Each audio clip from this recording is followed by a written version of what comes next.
Yep. Hi from Danny.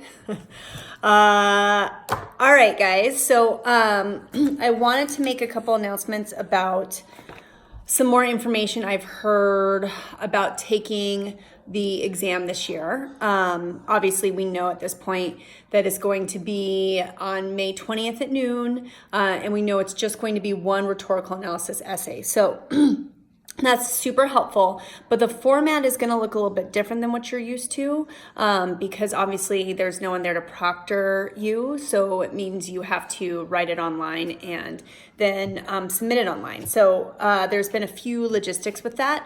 You are going to take a regular timed write essay today, so or not necessarily today, but this week for your assignment. So I would like you to practice with this new information. I would like you to practice like it was actual game day, it was actual essay writing day. And the next few essays that you write will be practicing with this in mind, okay? So this is the format that you'll be able to do when you submit essays for me, okay? So a couple logistics things first. I already told you noon, May 20th. You'll get access to the window for it at 11:30 on the 20th, but they won't actually publish the question until noon. And just so you know, they're giving you 45 minutes to read the prompt and to write a full essay. And they'll give you 5 minutes to upload the prompt, but I would not think about it as 5 minutes to actually write, because if something goes wrong and your prompt is not written or is not uploaded on time, it will not be graded. So if your prompt is not fully already in the queue, like fully uploaded and there by 12:50, they will not score it. So I would not mess with it. I would do 45 minutes and then 5 minutes to upload. So I would start practicing that timing right now. Like give yourself 45 minutes to read, to write, and then like think 5 minutes for logistics to upload things. All right, so one of the things that's kind of cool is it is open note. They are going to allow you to like have things out in front of you, but the thing is they're not giving you any extra time, so you don't have time to like go research stuff or whatever. But for us, that actually is kind of beneficial because we've been working on those vocab cards and those like connection cards. So if you want to use a connection card for something in your introduction, or if you wanted to use a connection card or a new vocabulary term and you get stuck on the same word all the time and you wanted to use one of your vocab terms in your cards, you can actually have those out. So if you have those, use them when you write this week. If you don't have those, I would create them because that's going to make a huge difference in the language sophistication that you're able to use or able to have. Okay, so notes are okay, but sharing stuff is not. They have made it really clear that if you are caught cheating in any way, shape, or form, so if like you type up your thesis and you copy and paste it and send it to someone else, let's say, and they're able to trace that, and I'll give you a couple ideas on how they might do that here in a minute. But if you're caught at all, not only will your score be a 0, they will send to all of your colleges that you are applying to, that you would have had your scores sent to. They will send the notice that you cheated on your exam to all of those colleges. So you won't get scored, you won't get refunded, like $100 down the drain, a year down the drain, and all those colleges will know about your cheating. So I would just not. I would not. Now, how would they know? I'm not 100% sure yet, but I will tell you, it's called College Board. These are college classes, and there's a lot of software these days that college professors use when kids test. For example, I know my cousin is in college right now, and she takes online exams all the time, and she has to grant access to the microphone and video camera on her laptop whenever she takes an exam and she's proctored live by somebody. I know they have software that checks how often that you look away from an exam, or if you check on another tab on your screen of your computer. So I don't know what they have to check for cheating. I just know those stakes feel pretty high to me and I wouldn't do it. But open note is a huge benefit anyway, in my opinion. All right. So So,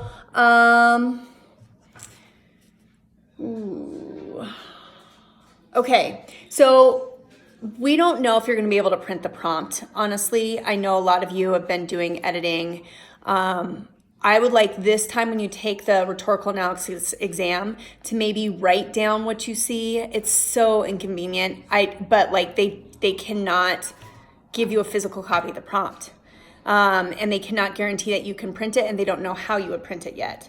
So for this time, attempt to write it without doing our regular annotations, but I would still do some sort of annotations. I might do like paragraph 1 stuff I found, paragraph 2 stuff I found, something like that, like going into it, so that way I have a little organizational setup beforehand that I could use. Just an idea. All right. So however you access the prompt is how you have to submit. So you can't access it on one phone, for example, and then submit it online. I think some people were thinking, oh, I could have the prompt like out in front of me on a different device and be typing. But that you have to, like, however you access it is how you have to submit the essay. So it might be that you could actually, if like your mom wanted to give you her phone for an hour, you could maybe take a picture of the prompt and have that out in front of you as you're writing. But however you are accessing the prompt, that is the device that you have to submit the prompt in with. Okay, this is a big change, and it's going to change how things are working in our class for now. You will be able to either type it up, or you'll be able to handwrite it, take a picture, and upload it. That's super significant because obviously then turnitin.com doesn't work because it won't let you take pictures.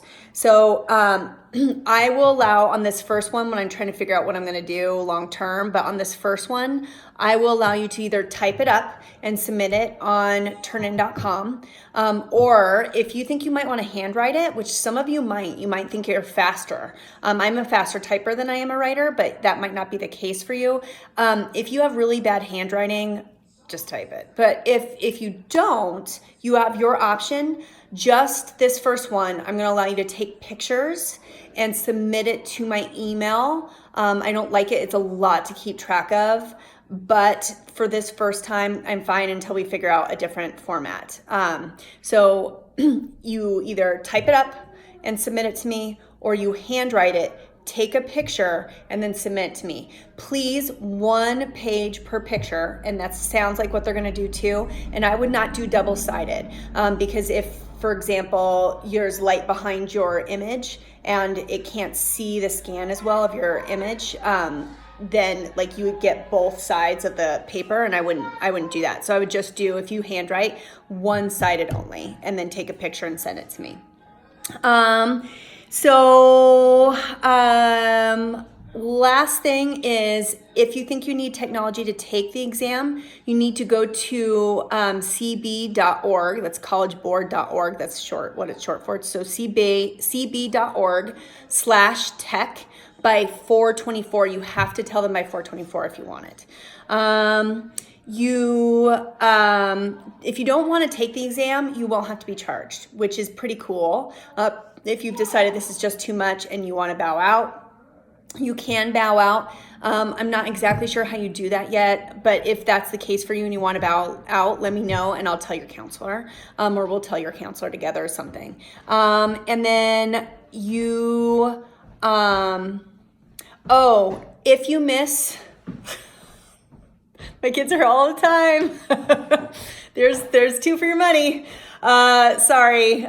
So June 4th is the late day, and you will are only allowed to naturally take it on the late day with permission. So if for some reason you have something else, a conflict, you have to let your counselor know, and you have to get the school's permission to take it on the late day. Okay, baby, can I have just a couple more minutes? Thank you. I think that's about it.